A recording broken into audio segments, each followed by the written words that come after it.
বিভিন্ন দলের নেতৃবৃন্দ, আমার সাংবাদিক ভাইয়েরা, আমার সামনে শরীয়তপুরবাসী, আমি যে বিষয়ে বলতে চাই, আপনারা সকলেই জানেন এই দীর্ঘ 15টি বছর খুনি শেখ হাসিনার সরকার এদেশের জনগণের উপরে যে অত্যাচার করেছে, আপনারা কি ভুলে গেছেন? এই খুনি শেখ হাসিনার সরকার 2013 সালে ঢাকা মতিঝিলের স্বপ্ন চত্বরে রাতে ঘুমন্ত অবস্থায় হেফাজতে ইসলামের শত শত কর্মীকে পাখির মতো গুলি করে হত্যা করেছে। হাজার হাজার ভাইকে বন্ধুত্ব বরণ করতে হয়েছে। এমনি ভাবে 2016 সালে নির্বাচনের নামে শত শত মানুষকে হত্যা করেছে।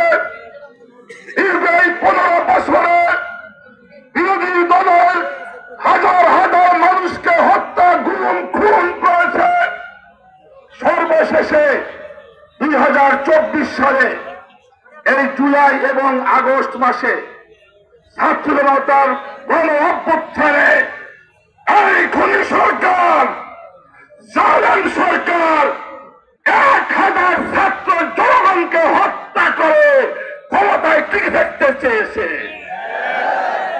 কিন্তু শেখ হাসিনা, আপনি এত অন্যায় করেছেন। আপনি প্রায় বলতেন আল্লাহ অহংকারকে পছন্দ করে না। আপনি বলতেন আমি বঙ্গবন্ধুর কন্যা। বঙ্গবন্ধুর কন্যা দেশ ছেড়ে পালাতে জানে না। আমি জিজ্ঞাসা করতে চাই, শেখ হাসিনা কোথায়? বলেন কোথায় পালাইছে? আজকে যারা আওয়ামী লীগ করেন তাদের প্রতি আমার করুণা হয়। আপনারা এমন এক নেতার নেতৃত্বে দল করেন যেই নেতা আপনাদেরকে বিপদে ফেলাইয়া দেশ ছেড়ে তার বন্ধু মোদির খুলে গিয়ে আশ্রয় নিয়েছে। এই নেতার নেতৃত্বে আওয়ামী লীগ করা উচিত না। বাংলাদেশ খেলাফত মজলিস জিন্দাবাদ জিন্দাবাদ। সংগ্রামী ভাইয়েরা আমার, আওয়ামী লীগের রাজনীতি কোন খুনের রাজনীতি? আওয়ামী লীগের রাজনীতি দেশের টাকা পাচার করে বিদেশে পাচার করার রাজনীতি। আওয়ামী লীগের রাজনীতি প্রতিশোধ গ্রহণ করার রাজনীতি। আওয়ামী লীগের রাজনীতি মানুষ হত্যা করার রাজনীতি। পরিষ্কার বলি, এই বাংলার জমিনে আওয়ামী লীগের রাজনীতি আর চলতে দেওয়া হবে না। আমরা নতুন বাংলাদেশ গড়তে চাই। আমরা ইনসাফ ভিত্তিক বাংলাদেশ গড়তে চাই।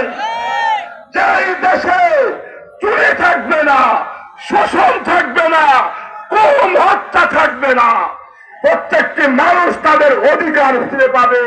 আমরা এমন একটি বাংলাদেশ গড়ে তুলতে চাই। আজকে শেখ হাসিনা আপনার উন্নয়নের নামে আপনি লুটতরাজ করেছেন। আজকে আমার শরীয়তপুর, আমি জিজ্ঞাসা করতে চাই, কেন পদ্মা সেতু থেকে আজ পর্যন্ত সংযোগ সড়ক কেন হয় নাই? কেন হয় নাই? জনগণের টাকা চুরি করে পাচার করেছেন, কিন্তু শরীয়তপুরে কোনো উন্নয়নের কাজ করেন নাই। আজকে আমরা বাংলাদেশের উন্নয়নের কাজ করতে চাই। শরীয়তপুরে উন্নয়নে আমরা আজকে কাজ করতে চাই। সংগ্রামী ভাইরা আমার কথা শেষ। বাংলাদেশ খেলাফত মজলিস শরীয়তপুর জেলার প্রতিটি ইউনিয়নে ওয়ার্ডে ওয়ার্ডে মজবুত কমিটি করতে হবে। আগামী দিনে এই শরীয়তপুরকে উন্নয়ন করার দায়িত্ব নিতে হবে আপনাদেরকে। দায়িত্ব নিতে হবে আপনাদেরকে। সর্বশেষ কথা, খুনি শেখ হাসিনা এত খুন করেছে, এত অন্যায় করেছে। আমি দেখেছি আওয়ামী লীগের কিছু লোকেরা বলে শেখ হাসিনাকে দেশে ফিরিয়ে আনতে হবে। আমরা বলি, বর্তমান অন্তর্বর্তী সরকারকে বলি, খুনি শেখ হাসিনা এবং তার দোসরদেরকে দেশে ফিরিয়ে আনুন। জনগণ তার বিচার দেখতে চায়।